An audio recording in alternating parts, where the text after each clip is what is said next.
어느 비 오는 날에 기묘한 경험이 있었다. 나는 서울의 조용한 동네에 살고 있었고 그날 밤 비가 억수같이 내리고 있었다.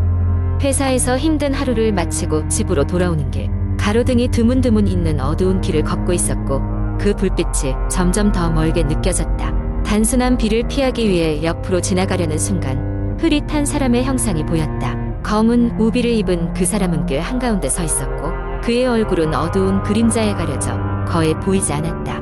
그러나 그의 눈빛과 낮은 웃음소리가 나를 계속 불안하게 만들었다. 그가 나에게 가까이 다가오고 있는 것을 느꼈고 나는 고개를 숙이고 그곳을 벗어나려고 했다. 집에 도착한 후에도 그의 웃음소리가 창문 밖에서 들려왔고 나는 불안한 마음으로 밤을 지새웠다. 다음 날 아침 나는 밖을 내다보았지만 그 사람의 흔적은 없었고 평소의 조용한 동네로 돌아왔다. 하지만 나는 그 사람을 본 적이 없었고 비가 오는 날이면 언제나 그날의 기분이 떠올랐다. 동네의 노인에게서 비가 오면 검은 우비를 입은 사람이 나타난다는 전설을 들은 후 나는 그 경험이 단지 헛것을 본 것이라고 생각하며 비오는 날에는 절대 밖에 나가지 않기로 결심했다. 두 번째 이야기는 어느 한적한 시골 마을에서 시작됩니다. 산과 강이 어우러진 이곳은 오래전부터 다양한 미신과 전설이 전해 내려오는 곳이었습니다. 특히 산 깊숙한 곳에 있는 무영굴이라는 동굴은 누구도 들어가지 말라고 경고받는 장소였습니다. 그곳에 들어가면 다시는 돌아오지 못한다는 말이 떠돌았기 때문입니다. 주인공 민주는 서울에서 내려온 대학생으로 방학을 맞아 할머니 댁에 방문하게 되었습니다. 어릴 적 이곳에서의 추억이 많았던 민주는 마을 곳곳을 구경하며 사진을 찍고 싶어 했습니다. 그러던 중 마을 어귀에서 만난 노인으로부터 무영굴에 대한 이야기를 듣게 되었습니다. 민준의 호기심은 걷잡을 수 없이 커졌습니다. 무영굴 이야기의 진상을 직접 확인해 보고자 하는 생각이 머릿속에서 떠나지 않았습니다. 어느 날 아침 민주는 자신의 탐험 계획을 아무에게도 알리지 않고 배낭을 꾸렸습니다. 지도와 손전등, 충분한 물과 간단한 식량을 챙긴 뒤 길을 나섰습니다.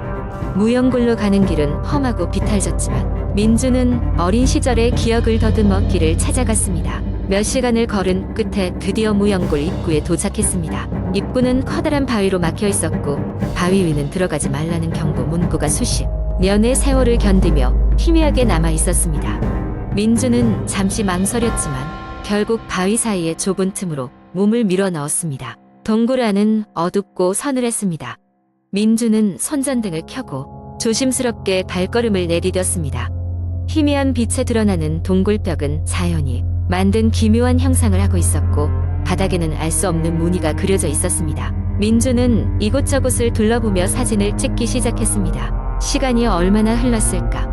민주는 동굴 깊숙이 들어와 있었습니다. 그때 갑자기 뒤에서 이상한 소리가 들려왔습니다.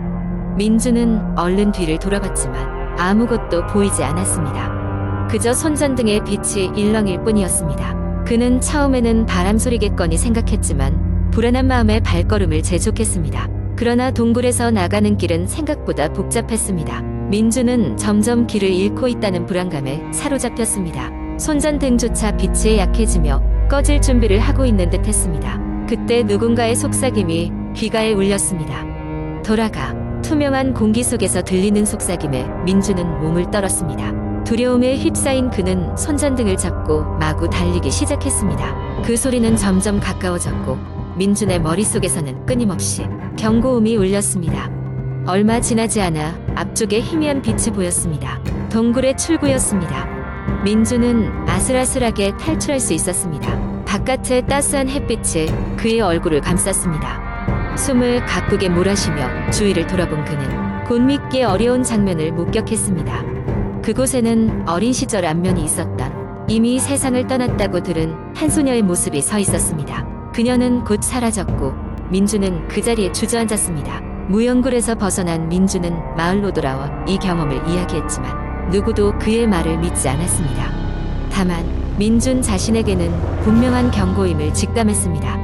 무영굴은 그저 전설이 아니라 지나친 호기심을 경계해야 하는 곳임이 틀림없었습니다. 그 사건 이후로 민주는 그 마을에 다시 가지 않았습니다. 시간이 흘러 대학생의 일상으로 돌아왔지만 그날의 일은 결코 잊히지 않고 마음 한 구석에서 그를 계속 괴롭혔습니다.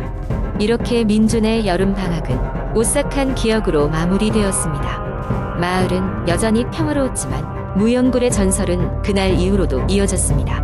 몇몇 이들은 단지 민준의 꾸며낸 이야기라며 농담 삼아 넘기곤 했지만 민준은 무연굴의 진실을 알고 있었습니다. 그 누구도 끔찍한 공포를 마주하지 않기를 민준은 마음속으로 감히 소망했습니다. 그러나 마을을 떠도는 전설 속 무언가는 그의 소망과는 상관없이 여전히 무연굴의 어둠 깊숙이에 잠들어 있었습니다. 세 번째 이야기. 몇 년 전 나는 한적한 시골 마을로 여행을 떠났다. 도심에서의 피로를 잊고 자연의 고요함 속에서 여유로운 시간을 보내고 싶었다. 도착한 마을은 정말 아름다웠다. 푸른 산과 맑게 흐르는 강, 그리고 오래된 전통 가옥들이 선명하게 자리하고 있었다. 마을에는 사람들이 거의 살고 있지 않았다. 젊은 사람들은 도시로 떠나고 남아있는 것은 몇몇 노년층과 버려진 집들뿐이었다. 그중 한 집은 특히 눈길을 끌었다. 거대한 느티나무 아래 자리한 그 집은 옛날의 화려함을 짐작해 했지만 지금은 낡고 허물어져 사람이 살지 않는 것처럼 보였다. 마을 사람들은 그곳을 지날 때면 걸음을 재촉하며 잘 주목하지 않았다. 호기심이 많았던 나는 그 집에 대한 이야기를 듣고 싶어졌다. 그래서 마을의 작은 찻집에서 만난 할머니에게 물었다. 할머니는 잠시 침묵하시더니 조용한 목소리로 말씀하셨다. 저 집 말이야.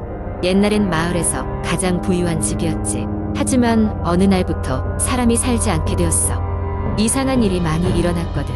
사람들은 그 집을 악의 집이라고 불렀어. 악의 집이라니? 기대 이상으로 흥미로웠다. 나는 더 자세히 알고 싶어졌고 할머니께서 이야기를 시작하셨다. 오래전 그 집에는 한 가족이 살고 있었다. 아버지, 어머니, 그리고 어린 딸. 그들은 모두 아름답고 다정한 가족이었지만 어느 날 딸이 실종되는 사건이 발생했다. 마을 사람들은 가족의 불행에 깊은 애도를 표했지만 이상한 점이 많았다. 딸의 실종 이후 집에서는 밤마다 괴기한 소리가 들렸다고 했다. 누군가 흐느끼며 우는 소리, 그리고 가끔은 딸의 이름을 부르는 듯한 여성의 목소리였다고 한다. 시간이 지나 어머니는 점점 광기에 휩싸였다. 아이를 잃은 슬픔 때문이라고 모두 생각했지만 어머니가 마을 사람들에게 어두운 얼굴로 속삭이던 말은 오싹함을 자아냈다. 애가 돌아왔어. 그런데 뭔가 달라.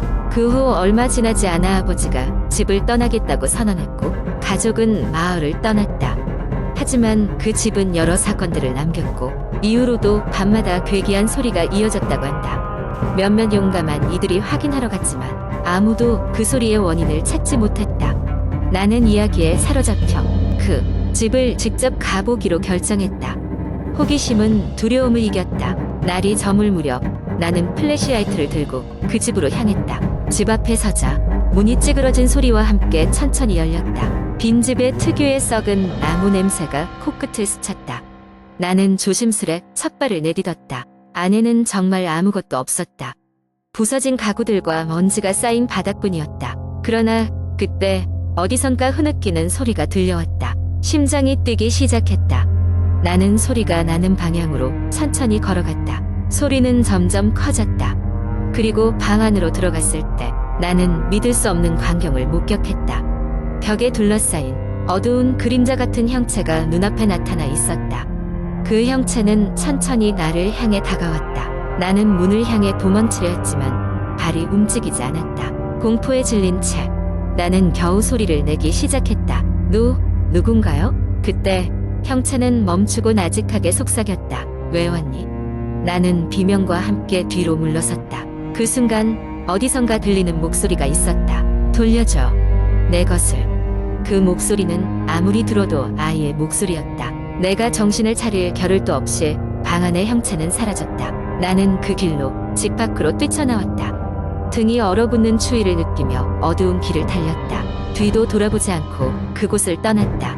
마을을 떠나며 나는 그 집의 저주를 다시는 떠올리려 하지 않았다.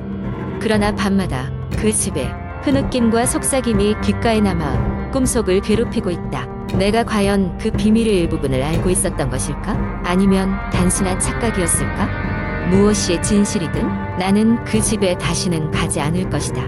네 번째 이야기. 어느 조용한 시골 마을에 은퇴 후 내려가 살게 된 한 부부가 있었다. 그들은 도시의 번잡함에서 벗어나 고요한 전원 생활을 즐기며 여생을 보내고자 했다. 그들의 집은 숲 가장자리에 위치해 있었고 아름다운 경치를 자랑했다. 하지만 그들조차 몰랐던 이 집에는 오래된 비밀이 숨어 있었다. 부부가 이사 온 지 얼마 지나지 않아 아내는 밤마다 이상한 소리를 듣기 시작했다. 그 소리는 마치 누군가가 문을 긁는 소리 같았고 때때로 울음소리처럼 들리기도 했다. 처음에는 창문 밖에서 부는 바람 소리라고 생각했지만 점차 소리는 더욱 분명하게 다가왔다. 어느 날 밤 아내는 소리에 이끌려 잠에서 깨어났다. 그녀는 거실로 나와 소리가 나는 방향을 살폈다. 소리는 지하실에서 나는 것 같았다. 평소 지하실은 거의 들어가지 않았기에 아내는 조금 무서웠지만 호기심이 더 컸다. 그녀는 조심스럽게 지하실 문을 열었다. 어둠에 쌓인 계단 아래로 그녀는 한 발 한 발 발을 내디뎠다. 지하실에 내려간 순간 소리가 멈췄다. 그리고 그곳에는 아무것도 없는 것처럼 보였다. 하지만 아내는 이상한 느낌을 받았다. 마치 누군가가 그녀를 지켜보고 있는 듯한 느낌이었다. 순간 소름이 돋은 아내는 급히 지하실을 빠져나와 문을 닫았다. 그 일이 있은 후 아내는 남편에게 그 이야기를 했지만 남편은 그녀가 피곤해서 그런 환청을 들은 것이라고 했다. 하지만 그날 이후로 소리는 더욱 빈번해졌다. 이사 온 지 한 달이 되던 날 마침내 남편도 그 소리를 듣게 되었다. 그의 머리맡에서 누군가 우는 소리가 난 것이다. 놀라서 깨어난 남편은 곧장 지하실로 내려갔다.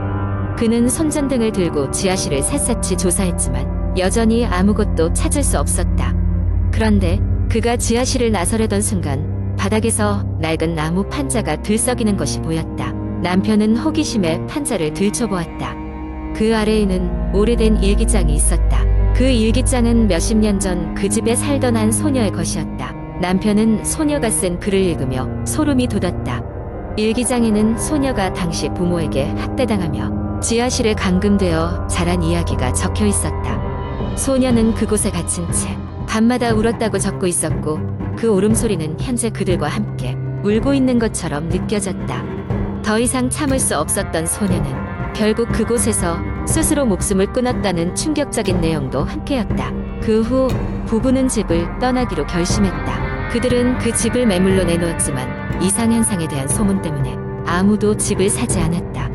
부부는 결국 집을 포기하고 다른 곳으로 이사했다. 하지만 그 후로도 그 집에서는 계속해서 울음소리가 들린다는 소문이 끊이지 않았다. 오랜 시간 동안 방치된 집은 지금도 그곳을 지나는 사람들에게 불길한 기운을 풍기며 서 있다. 그리고 그 집을 지날 때마다 사람들은 문득 소녀의 울음소리를 들었다는 증언을 남기곤 한다.